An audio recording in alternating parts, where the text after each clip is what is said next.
Welcome back to Tommy's Outdoors. Today I'm gonna give you my top 5 best Twitter accounts of 2020.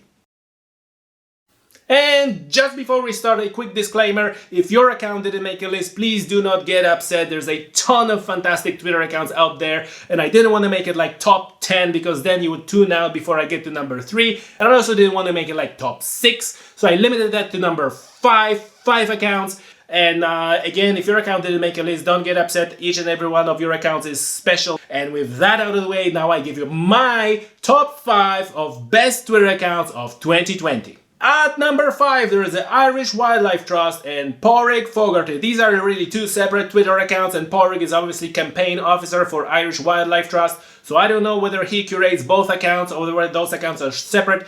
But the reason I put them on my list is because these guys are really doing stuff that they're supposed to do. When the push comes to shove, they're not doing just Twitter activism, they actually writing letters to politicians, they actually producing reports, submitting those reports. And even if you're not that interested in what's happening in Ireland, you should follow these guys because they give it like a gold standard of how the NGOs should work.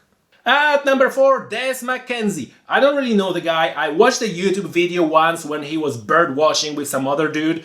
And why you should follow this account? Well, just for his smack talking ability. The guy can talk trash, and that's funny as hell. He's this adult toddler that's been breastfed by his mom until 40 years of age. It's hilarious. And you can learn a lot about trees if you're following that account. So go and give him a follow. Just make sure you stay on his good side. At number 4, Getting Jones. Likewise, I don't really know him personally, but he comes across as a good guy. And why I put him on number 3 on my list is because this account is so positive. And this is what we all need, a positivity from social media. He got like these great things like, oh, you know, I'm sitting on the rock with my dog and a gun and the pouring rain, but I have a whiskey and, you know, like, oh, here's a photo and a crap photo, but I saw this bird. You have this like a white picture with that black dot in the middle, and that's supposed to be a bird. It's like, oh, I know, it's a crap photo. This organic passion and excitement for nature comes across from his tweets. It's brilliant. We need more of that. His good morning from Wales tweets in the morning, they really can brighten your day once you've gone through all the doom and gloom tweets in the morning. Go and give him a follow for some good positive vibes. At number 2, Rewilding Ireland. And why I'm suggesting Rewilding Ireland to you is because of engagement, and we all love engagement on social media.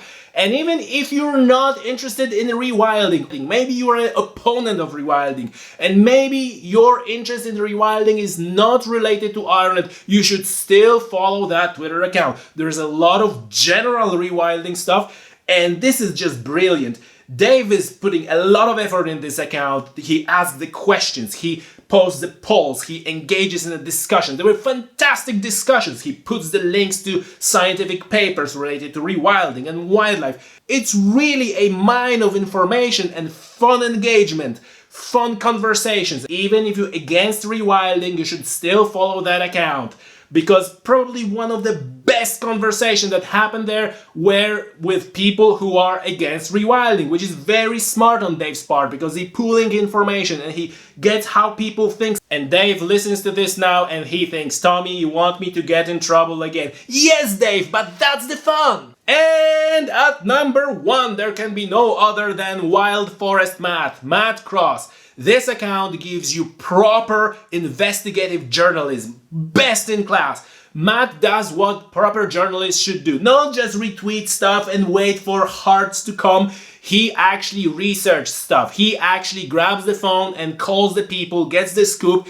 and explains what's happened. He investigates, he gets to the documents, puts the documents out there, and then posts these fantastic Twitter threads when he explains things that are going on. But that's not all. Matt puts a lot of this positive stuff, this funny stuff, this silly funny stuff, like different hammers, or what's the difference between the digger and the dozer, or I'm going fishing, should I go left or should I go right, or Hampshire hyenas. It's funny, it's silly funny, so it's a great mixture of proper investigative journalism, fact-checking, and some silly fun, which is, again, this is what we all need more from social media. And that's my top 5 best Twitter accounts of 2020. Don't forget to give them all a follow. I leave the links in the description down below. And while you're at it, don't forget to give me a follow at Outdoors Podcast. And that's all for today. Thank you and bye.